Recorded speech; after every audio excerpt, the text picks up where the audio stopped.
Welcome to our election focus. With so many races and so many candidates jockeying for position in the upcoming primary, we weren't able to get the in-depth conversation that we had during the Annapolis city election. So this time, we're shaking it up a little bit. We identified key challenged races and invited all of the candidates to pitch us. In each 10-minute recording, we present a single question to the candidate. I am a new voter. Why should I vote for you? And after that, the candidate has up to 10 minutes to pitch themselves, and if they run out of time, we hang up on them. It's very simple and mildly therapeutic. Joining us this morning is Amanda Fiedler, who is a Republican running for Anne Arundel County Council in District 5. Why would I want to vote for you? Thank you. Again, my name is Amanda Fiedler, and I'm running for County Council in District 5, which is Severna Park, Arnold, Millersville, and a little bit of Millersville in the Broadneck Peninsula. I think it's important to understand a little bit about me to then understand why you should vote for me or would want to vote for me. I am born and raised in District 5. I graduated from Broadneck High School, went on to Salisbury University where I earned my BA, and came back to the area to raise my own family because I love this area so very much. I've been married to my husband for 11 years, and we're raising 3 boys. My career has actually been in politics. I work for a Republican strategy firm, mostly working on campaign budgets and effectively spending dollars to get other candidates' message in front of voters. But I work from home, which has given me a great opportunity to get involved at the local level, not just in politics and policy, but in different organizations within our community. I founded a nonprofit with our local hospital that to date has saved hundreds of lives. I sit on 2 boards at Anne Arundel Medical Center. I'm the member of the Greater Severna Park and Arnold Chamber of Commerce, so that has helped me greatly understand some business needs and concerns in our area.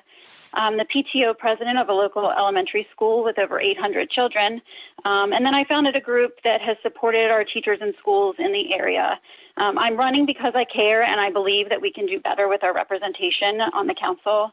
I am a Republican, so I have those traditional Republican values, which is small government, limited taxes and fees, and encouraging small businesses to open their doors. We want retirees to stay here. We want businesses to open their doors and remain open. I will work to prevent any tax increases on any individuals, any households, or businesses.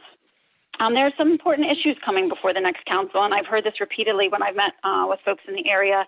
The general development plan will be coming before the next elected council. I do believe in zoning. It protects the characteristics of our communities and our infrastructure, which includes adequate public facilities. I think it's important to note that recently a 95% capacity bill for our school system came before the county council, and that prevents development in areas where schools are at or above 95% capacity. It's kind of a balancing act between growth and what we can sustain. And our current councilman was the only vote against this important piece of legislature that I think, in my opinion, was an irresponsible vote. We have critical needs in many departments across the county. I believe that we do have areas of bloat in the budget. I've been watching the budgeting process for several years now, and I watch as they shift dollars around and hear the concerns from the auditor. And I think we need to spend conservatively and really focus on the projects that we have in the pipeline and that have been waiting in our capital improvement project arena for years and have yet to be touched before we start thinking down the road at larger projects. Finally, one of the biggest issues I think we face and have been lacking for 3 years, going on 4 years, is constituent services. There's no visibility. The lack of response, the lack of effective response has been something that I've seen as a huge flaw with this council representation. I would like to bring back the monthly newsletter that was of the Kathy Vitale era. Her name comes up quite often. And I like to do quarterly town halls. And the reason that I would like to do these is I think a lot of the challenges that our communities face and come out and testify against are issues that they just didn't know about in the early stages. So if I'm sharing bills and legislation with the residents in District 5 that I know will impact them. They'll have an opportunity to talk to me. We'll have an opportunity to engage. We'll have an opportunity to address these before I vote on legislation that would impact them. And we can certainly come up with ideas to be proactive against or for different areas of the community.